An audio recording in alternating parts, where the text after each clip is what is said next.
Hello everyone, నేను హరిత. Welcome back to our channel trendy హైత vlogs. అందరూ ఎలా ఉన్నారండి? నేను చాలా బాగున్నాను. మీరు నాతో పాటు బాగుండాలని మనస్ఫూర్తిగా కోరుకుంటున్నాను. నేను శ్రీశైలం వెళ్ళొచ్చిన తర్వాత పైన నాటిన ఆలు అయితే వాటి పరిస్థితి ఇలా ఉందన్నమాట. మీకు ఆల్రెడీ మీతో షేర్ చేశాను కదా, నాటేటప్పుడు అలా నేను ఏం కాస్తాయిలే అని చెప్పి అనుకున్నాను, మొలకలు వచ్చినవి. కాకపోతే ఆల్రెడీ మీతో షేర్ చేశాను కదా, ఒకటి కాసింది అని చెప్పి. ఇంకా మరీ 1.5 మంత్కి ఏం కాసింటాయిలే అనుకున్నాను. చూస్తే నిజంగా షాక్ అయ్యానండి.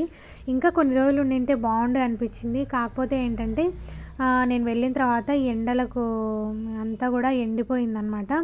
మళ్ళీ వచ్చిన తర్వాత కాస్త నీళ్లు పోస్తే ఇలా ఎల్లోగా ఉంది. ఇంకా ఎందుకులే ఇది తీసేసి మళ్ళీ తర్వాత చిలకడ దుంపలు అయితే వేద్దాము అనుకున్నాను. ఆల్రెడీ ఒక మొక్క వచ్చింది కదా అని చెప్పి ఇదే ఫస్ట్ ఆలండి. ఎందుకంటే చాలా బాగుంది కదా, ఒక షేప్లో వచ్చింది అది. ఇది చిలకడ దుంప మొక్క అనమాట. అందుకని చెప్పేసి దీంట్లోనే పెట్టేశాను. ఎప్పుడైతే మనకు సాయిల్ లూజ్గా ఉంటుందో అప్పుడు మనకు చాలా ఎక్కువగా వస్తుందండి ఈల్డ్ అనేది. నేను ఇందులో ఇసుక అవన్నీ కూడా కలిపానమాట. చూడండి, చూస్తూ ఉంటే తీస్తూ ఉంటే వస్తూ ఉన్నాయన్నమాట. ఈ ఛానల్లో ఏంటంటే వ్లాగ్స్ వీడియోస్ ఎక్కువగా ఉంటాయి కదా, హార్వెస్టింగ్ వీడియోస్ తక్కువగా ఉంటాయి. అయితే నేను నాటినప్పుడు అడిగారనమాట అప్డేట్ ఇవ్వండి అని చెప్పి. అందుకని చెప్పేసి ఫైనల్ అప్డేట్ కూడా ఇవ్వాలి కదా అని చెప్పి ఈ వీడియో అయితే వేస్తున్నాను.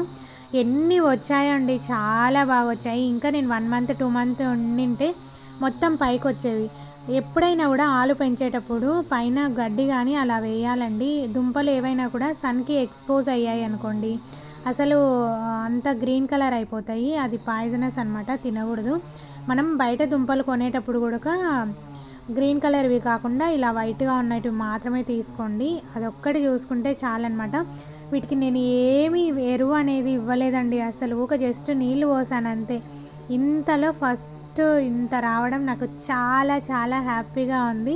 అలాగే నేను వీటితో ఏం చేశానన్నది కూడా ఈ రెసిపీ కూడా మీతో షేర్ చేస్తాను. చూడండి, చిన్న చిన్న ఆలు ఉంటాయి కదా, వాటన్నిటిని కూడా నేను వెజ్ బిర్యానీలో అయితే వేసి చేసుకున్నానమాట. ఆ రోజే చాలా బాగుండింది. ఎందుకంటే నా చేతులతోనే పండించినది కదా. సబ్స్క్రైబ్.